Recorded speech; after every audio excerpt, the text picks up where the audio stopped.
आइए हम राष्ट्र हित में और जनहित में और लोकहित में कुछ महत्वपूर्ण चर्चाएं करें। हमारे देश में बड़ा विचित्र माहौल हो रहा था। यहाँ पर उन्माद ही उन्माद नजर आता है। सरकार का उन्माद, न्यायपालिका का उन्माद, जनता का उन्माद और हर प्रकार का उन्माद चल रहा।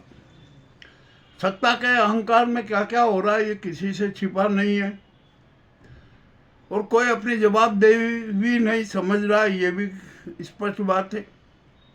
तो अब आइए हम यहाँ पर चर्चा करते हैं। क्या हमारे देश में बहुमत की सरकार होना चाहिए या लोकप्रिय सरकार होना चाहिए? यदि हम राष्ट्रहित चाहते हैं, जनहित चाहते हैं, लोकहित चाहते हैं, संविधान की रक्षा चाहते हैं, न्याय विधा की रक्षा चाहते हैं, सनातन धर्म की रक्षा चाहते हैं, तो हमारे देश में अब बहुमत की सरकार नहीं होना चाहिए। यहाँ पर लोकप्रिय सरकार का गठन होना चाहिए ताकि जो राजनीतिक वाद विवाद जो होते हैं ना, वो सब खत्म हो जाए। मामला तो बड़ा रोचक है, इसके बारे में जो गंभीरता से सोचना चाहिए और संविधान में यदि संशोधन करना पड़े तो भी हम करना चाहिए, क्योंकि यदि हमने लोकप्रिय सरकार के गठन वाला संविधान संशोधन कर दिया ना, तो एक राजनीतिक परिवेश अपने आप स्वस्थ हो जाएगा। अभी यहाँ पर सत्ता के लिए संघर्ष होता है कि बस हम सत्ता पर काबिज रहें, तो जो सत्तावादी स्वार्थ है ना, ये समाप्त हो जाएगा। अब देखने क्या होता है। अब तो ये जनता को भी आवाज उठाना पड़ेगी, जनता को भी कहना पड़ेगा कि नहीं, अब बहुमतवादी सरकार नहीं चाहिए, यहाँ पर देश में लोकप्रिय सरकार चाहिए। ये हमने जो विचार रखा है, ये कोई नया विचार नहीं है, पूर्व में भी चर्चाएं हुई, परंतु वो है ना रसातल में पहुंच गई चर्चा। किंतु अब जो वर्तमान हालात जो हो रहे हैं उसको देखते हुए यह चर्चा अब बहुत सार्थक हो गई। चलिए, ये बात हो गई। अब यहाँ पर हम एक दूसरी महत्वपूर्ण पहलू लेते हैं कि सरकार जो योजनाएं बनाती है वो अपनी मनमाने ढंग से योजना बनाती है, उसमें जनता का कोई हित नहीं होता है, जनता की कोई राय नहीं होती है। अतः जो भी सरकारी योजना बने ना, उसमें आम जनता की स्वीकृति होना भी जरूरी है। सर्वसम्मति से योजनाओं को मूर्त रूप दिया जाना चाहिए, किंतु यहाँ पर ऐसा होता नहीं है। जो सत्ता में रहता है वो अपने हिसाब से कानून बना देता है, अपने हिसाब से योजनाएं बना लेता है और उसका लाभ जनता को नहीं मिलता है, राष्ट्र को नहीं मिलता और सारा व्यय अनुत्पादक हो जाता और कितने भ्रष्टाचार हो जाते हैं जिसकी भी कोई सीमा नहीं। तो अतः हर योजना की समीक्षा और जनता की आम सहमति भी अनिवार्य है। जिस योजना की भी, जिस कार्य की भी डीपीआर बनाई जाती है वो व्यवहारिक होना चाहिए, विवेकवादी होना चाहिए, किंतु हमारे देश में ऐसा हो नहीं रहा। यह होना चाहिए। अब जो सरकार कानून बनाती है वो अपने मनमाने ढंग से बनाती है, जबकि उसको जनहित में, लोकहित में और राष्ट्रहित में कानून बनाना चाहिए। वो तो अपने अपने सत्तावादी स्वार्थ के लिए कानून बनाती है। ये प्रथा भी गलत है। यदि लोकप्रिय सरकार का गठन हुआ ना, तो यह चरित्र खत्म हो जाएगा। यह बात बिल्कुल स्पष्ट है। अब आइए हम यहाँ बात करते हैं कि जो अपराधी होते हैं उनको सजा क्यों नहीं मिलती। अभी कुलदीप सेंगर कांड में हाईकोर्ट ने किस प्रकार के गलत निर्णय दिया, छिपा नहीं है। मामला सुप्रीम कोर्ट में हुआ। सुप्रीम कोर्ट के सीजेआई ने हाई कोर्ट का निर्णय बदला। यदि मान लीजिए यदि ये इतना बड़ा आंदोलन नहीं होता तो गलत निर्णय ही लागू हो जाता, जो शातिर अपराधी है वो बाहर हो जाता। ये तो एक जो सीजेआई ने अपनी प्रतिष्ठा बचाने के लिए, न्यायपालिका की गरिमा बचाने के लिए कुलदीप सेंगर कांड में निर्णय दिया, परंतु उस निर्णय में भी थोड़ी बहुत कमी रख दी। अब मामला यह है कि जिस न्यायाधीश ने पक्षपातपूर्ण निर्णय दिया, अविवेकी निर्णय दिया, उसको क्या सजा मिलेगी? ये भी अहम सवाल है, हम जो पूछ रहे हैं। और ऐसे जो योजनाओं में जो गलत डीपीआर बनाते हैं और जिसका खामियाजा जनता को भुगतना पड़ता है, ऐसे अफसरों को क्या सजा मिलेगी? जो निर्माण कार्यों में भ्रष्टाचार होता है और जो योजना व्यय है ना, बढ़ चढ़ कर बताया जाता है, ऐसे चेहरों पर क्या कार्रवाई होगी? यहाँ पर किसी को कार्रवाई नहीं होती है, जबकि कार्रवाई होना चाहिए, मगर ऐसा कुछ नहीं है। सीजीआई ने जो निर्णय दिया ना, वो तो बहुत अच्छा निर्णय हुआ कि कुलदीप सेंगर को आजीवन जेल में ही रहने वाला निर्णय दे दिया। अच्छी बात रही। जो यदि जनता विरोध नहीं करती तो क्या होता? सेंगर बाहर आ जाता और वो तो उसका जो छाती कांड है ना, वो सब दब जाते और पीड़िता का परिवार न जाने कितने प्रकार की यातनाएं झेलता। मामला तो बड़ा विचित्र है। तो अब जो न्यायालय में जो भी न्यायाधीश गलत निर्णय देते हैं, पक्षपाती निर्णय देते हैं, उन पर भी कठोर कार्रवाई का प्रावधान होना चाहिए।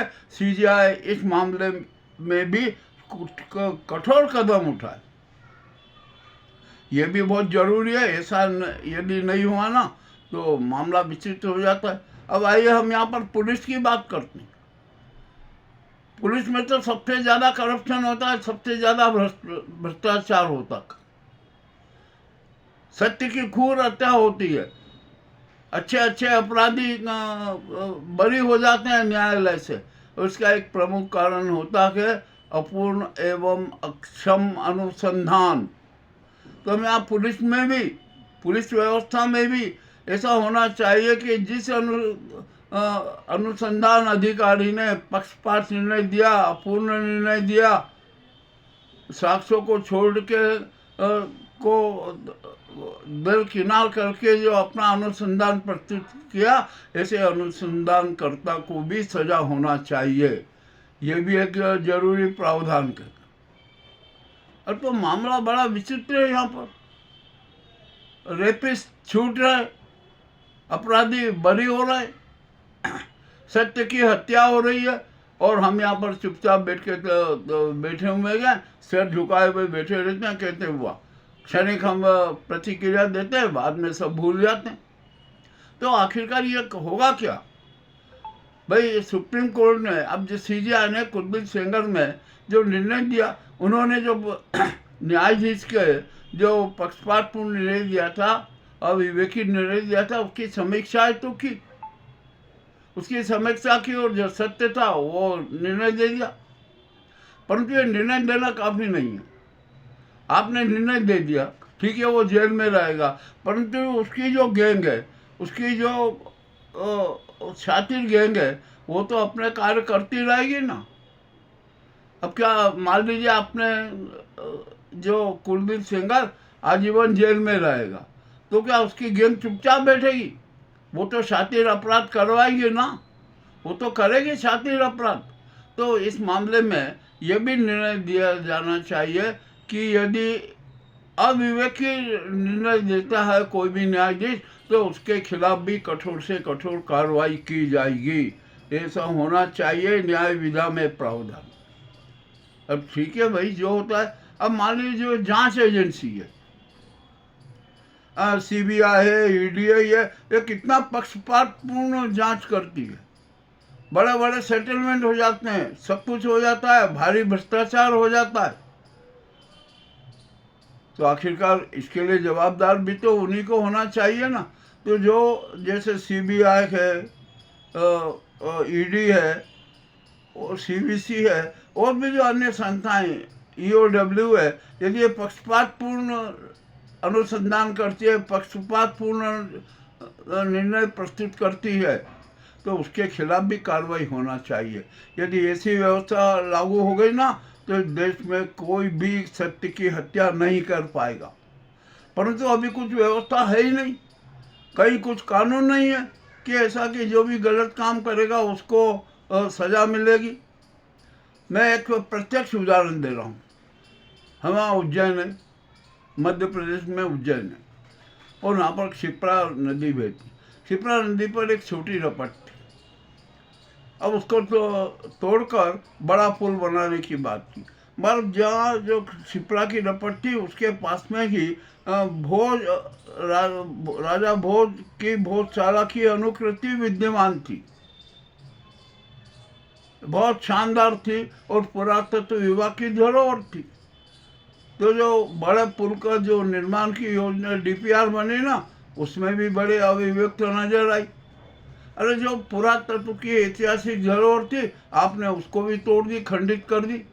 और आप जो ये बना रहे हो ना, जो नए पुल नहीं है, ये कितने समय के चलेंगे, बार बार मेंटेनेंस करना पड़ेगा, ये करना पड़ेगा। और हमारे यहाँ जो अनुकृति भोजशाला की अनुकृति है उसको आपने ध्वस्त कर दिया। बनाइए आप ऐसी भोजशाला, हम देखना चाहते हैं कि आप कैसी बनाते हैं। नहीं बना सकते आप, हमारा दावा है। तो जो बड़े जो रपट पर जो पुल बना है ना, उसकी डीपीआर में भी डिफेक्टिव है। डीपीआर आपने सही नहीं बनाई। अरे आपने जो डीपीआर बनाए और जहाँ से प्रभावित होने वाले हैं उस क्षेत्र का भौतिक सत्यापन तक नहीं किया। आपको भौतिक सत्यापन करके डीपीआर बनाना चाहिए थी, नहीं बनाई। और हम तो पुरातत्व विभाग को भी कंडेम करते हैं, उनको भी आरोप, उन पर भी आरोप लगाते हैं कि जो पुरातत्व की धरोहर थी उसको ध्वस्त कर दिया। क्या आपने परमिशन दी ध्वस्त करने की? क्या आपसे परमिशन ली गई? मगर ऐसा कुछ भी नहीं हुआ और पुरातत्व विभाग मौन रहा। अब बनवाइए ऐसी भोजशाला जैसी अनुकृति, नहीं बना सकते, आप 1000 साल तक नहीं बना सकते, ये हमारा दावा है। तो यहाँ पर हर जो है ना, हर जो अपराधी चेहरा है, जो अक्षम चेहरे हैं, वो सब सारी विकास योजनाएं बना रहे हैं और अपने उनके जो गलत परिणाम आते हैं उन पर भी किसी प्रकार की कोई कार्रवाई नहीं होती। मामला तो बड़ा विचित्र है भाई, सोचना पड़ेगा। अब तो नया काम करना पड़ेगा और ये काम अब जनता ही कर सकेगी। जनता को ही सड़कों पर उतरना पड़ेगा, जन क्रांति के सिवा, और दूसरा कोई चारा नहीं है। ये संसद का चरित्र भी सुधरेगा, सरकारों का चरित्र भी सुधरेगा यदि इस प्रकार की विधा लागू हो गई तो। किंतु यहाँ पर हो नहीं रहा। तो आइए, जो हमने अभी महत्वपूर्ण जो मुद्दे उठाए ना, उन पर गंभीरता से जनता भी सोचे। हम तो प्रस्तुत करते हैं, हमारा तो संकल्प है कि हम सच सबके सामने रखेंगे और रख रहे हैं। हमारे यूट्यूबर साथी भी सत्य सामने रख रहे हैं। अब जरा संघ का देख लीजिए, संघ का कोई रजिस्ट्रेशन नहीं और अरबों खरबों की संपत्ति का मालिक है, उसकी भी जांच क्यों नहीं हो रही? जांच होना चाहिए। अरे आप भारत में पंजीकृत नहीं करवाते, अमेरिका में संघ पंजीकृत है, क्यों? क्योंकि वहाँ का कानून इतना सख्त है कि यदि आपने बिना पंजीकृत किए हुए आपने धन संग्रह किया ना, तो आपके खिलाफ कार्रवाई हो जाएगी, वो अपराध माना जाता है। और हमारे भारत में ऐसा नहीं है। यहाँ पर तो आप कुछ भी कीजिए, बच्चे चल दीजिए। ये हमारे देश की हालत है। तो देश की हालत सुधारना है, एक कठोर से कठोर निर्णय लेना है और संविधान में आमूलचूल परिवर्तन करने की जरूरत है इस दुष्कृति को लेकर। अब जो ये सरकार है, बहुमत वाली सरकार है, ये अपनी तानाशाही थोपती है ना, इसके खिलाफ भी कठोर का निर्णय होना चाहिए। संविधान में प्रावधान होना चाहिए कि जो सरकार मनमानी करे, जनता की उपेक्षा करे, राष्ट्र हितों की उपेक्षा करे, अपने सत्तावादी स्वार्थ सिद्ध करे, ऐसी सरकार को राष्ट्रपति तत्काल भंग कर दे, ऐसा भी एक प्रावधान होना चाहिए। अब करना पड़ेगा ये तो सब। देश में नए भारत में नए जो कीर्तिमान स्थापित करना पड़ेंगे। ये जो चल रहा है ना, ये नाजीवादी गैंग का संविधान, ये नहीं चल सकता। अब ये मनुवादी संविधान को फिट करना चाहते हैं, नहीं हो सकता। देश, ये उन्मादी तत्व किस प्रकार का नाटक कर रहे हैं, देश में गृह युद्ध थोपना चाहते हैं, हिंसक गृह युद्ध थोपना चाहते हैं। इसके क्या गंभीर परिणाम होंगे ये जरा सोच लीजिए। और भारत सरकार ने जो कुकृत्य किए ना, वो तो बड़े शर्मदायक हैं। हम अब हमारे राष्ट्र के जो पड़ोसी, वो भी हमारे साथ नहीं है। विश्व के अधिकांश राष्ट्र हमसे विरोध हो गए। हमारे साथ खड़ा रहने को कोई तैयार नहीं। आखिर का क्या है, विदेशी नीति भी फ्लॉप हो गई तो ऐसी सरकार को दंडित करना चाहिए, ऐसा भी प्रावधान होना चाहिए। अब क्या किया जाए, कुछ समझ में नहीं आ रहा है यहाँ पर। अब आप एक बहुत बड़ी बात बता दूं कि पाकिस्तान, चीन और बांग्लादेश का एक नया कॉम्बिनेशन बन गया, उससे भारत को कितना खतरा है ये भी जरा जान लीजिए। मगर सब मौन है, सब चुपचाप हैं। उनको तो हिंदू मुस्लिम से ही फुर्सत नहीं मिल रही है, उन्माद से ही फुर्सत नहीं मिल रही है। तो ये भी एक बड़ी दिक्कत की बात है। हमारे CDS ने भी चेतावनी दी है कि यदि ये कॉम्बिनेशन सक्रिय हो गया ना तो भारत के लिए बहुत बड़ा खतरा हो जाएगा। किंतु हमारी ये सरकार कुछ भी सोचने को तैयार नहीं, और न जनता सोचने को तैयार है। बस वो तो खाली जो उन्मादी तत्व हैं ना, उनके जो नाटक होते हैं उसमें व्यस्त रहती है। अब यहाँ पर मैं देख रहा हूँ बहुत जगह हिंदू सम्मेलन, हिंदू सम्मेलन, हिंदू सम्मेलन हो रहा है। अरे जरा हिंदू की परिभाषा बता दो। हिंदू कोई धर्म तो है नहीं, हिंदू तो पूर्ण जीवन जीने की कला और विधा है। आप उसको अपना धर्म बता रहे हो, और ये धर्म क्यों बदला रखा। ये जो संघ है ना, जो नाजी गैंग, ये हिंदुत्व को अपना राष्ट्र का धर्म बता रही है, जो कि हमारा राष्ट्र का मूल धर्म तो सनातन धर्म है, वसुदेव कुटुंब की भावना है, प्रेम भावना है, प्राणी मात्र की कल्पना की भावना है। तो यहाँ पर इस देश को ना तबाह करने पर सब आमादा हैं। कोई भी इस राष्ट्र की छवि को उधार को बरकरार रखने के लिए तैयार नहीं है। देश के साथ गद्दारी हो रही है, संविधान के साथ गद्दारी हो रही है, जनता के साथ गद्दारी हो रही है। ये चुनाव आयोग ने कितने नाटक किए, कितनी गद्दारी की, कितना झूठ बोला, ये भी किसी छिपा नहीं है। और देश का प्रधानमंत्री संसद में झूठ बोलता है, आम सभाओं में झूठ बोलता है, ये भी क्या किसी से छिपा नहीं है। सब कुछ हो रहा है। तो यहाँ पर हमारे देश को है ना तबाह और बर्बाद करने की जो योजनाएं बन रही है, इस मामले में अब जनता को गंभीरता से सोचना पड़ेगा। एक महाजन क्रांति को मूर्त रूप देना पड़ेगा। ये जो आज की जो हमने विचार रखे हैं ना, ये आपको कैसे लगे हमें अवश्य बताएं। बहुत बहुत धन्यवाद।